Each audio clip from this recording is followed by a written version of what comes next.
বাচ্চা কাচ্চা আছে না? উনি এটা রিমুভ দিয়ে দিচ্ছেন?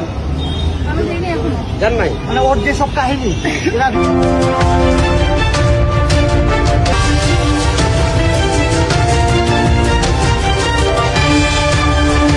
সামাজিক অবক্ষয় ও পরকীয়া, বিপন্ন বৈবাহিক সম্পর্ক ও আমাদের গন্তব্য।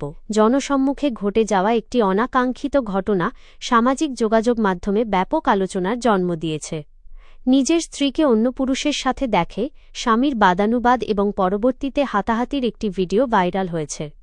বিশেষত ঘটনাস্থলে পুলিশ প্রশাসনের উপস্থিতিতেও এমন উত্তপ্ত পরিস্থিতি নিয়ন্ত্রণ করা কঠিন হয়ে পড়েছিল, যা সাধারণ মানুষের মনে গভীর উদ্বেগের সৃষ্টি করেছে।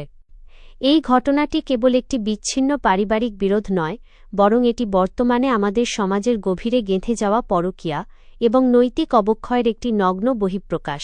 গত কয়েক বছরে দেশে বিবাহ বহির্ভূত সম্পর্কের হার আশঙ্কাজনকভাবে বেড়েছে।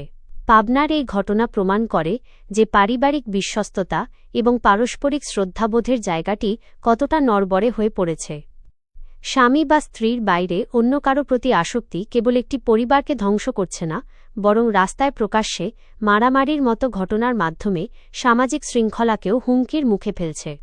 বিশেষজ্ঞদের মতে আকাশ সংস্কৃতি, ইন্টারনেটের অপব্যবহার এবং নৈতিক শিক্ষার অভাব এই ধরনের পরিস্থিতির জন্য প্রধানত দায়ী। ভিডিওতে দেখা গেছে সাধারণ মানুষ এবং প্রশাসনের উপস্থিতিতেও পারিবারিক এই কোন্দল রাস্তায় চলে এসেছে। এটি ইঙ্গিত দেয় যে পারিবারিক সংহতি হ্রাস, তুচ্ছ কারণে বা মোহের বশবর্তী হয়ে দীর্ঘদিনের দাম্পত্য জীবন বিসর্জন দেওয়ার প্রবণতা বাড়ছে। সহনশীলতার অভাব, ব্যক্তিগত ক্ষোভ নিয়ন্ত্রণে মানুষ এখন আর ধৈর্য ধরছে না, যা সহিংসতায় রূপ নিচ্ছে। সামাজিক বিচারহীনতা, পরকীয়ার মতো বিষয়গুলো সামাজিকভাবে শক্ত হাতে প্রতিহত না হওয়ায় এর প্রভাব বাড়ছে। বৈবাহিক সম্পর্ক টিকে থাকে বিশ্বাস এবং আস্থার ওপর, কিন্তু যখন এই আস্থার জায়গায় অন্য কারো প্রবেশ ঘটে, তখন তা কেবল ঘৃণা আর তিক্ততাই বয়ে আনে। পাবনার ঘটনায় দেখা গেছে ক্ষুব্ধ স্বামী এবং স্ত্রীর অনড় অবস্থান এক বিব্রতকর পরিস্থিতির সৃষ্টি করেছে। এর ফলে সন্তান ও পরিবার যে দীর্ঘমেয়াদী মানসিক ট্রমার শিকার হবে, তা অপূরণীয়। সমাজকে সঠিক পথে ফেরাতে হলে পারিবারিক মূল্যবোধের পুনর্জাগরণ অপরিহার্য। ধর্মীয় ও নৈতিক শিক্ষার পাশাপাশি প্রতিটি স্তরে সচেতনতা বাড়ানো প্রয়োজন।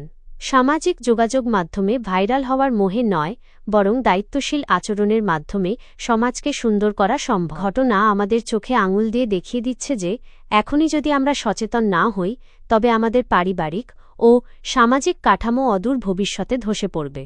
প্রশাসন, সমাজকর্মী এবং পরিবারের বড়দের সম্মিলিত প্রচেষ্টাই পারে পরকীয়ার মতো এই মরণব্যাধি থেকে সমাজকে রক্ষা করতে।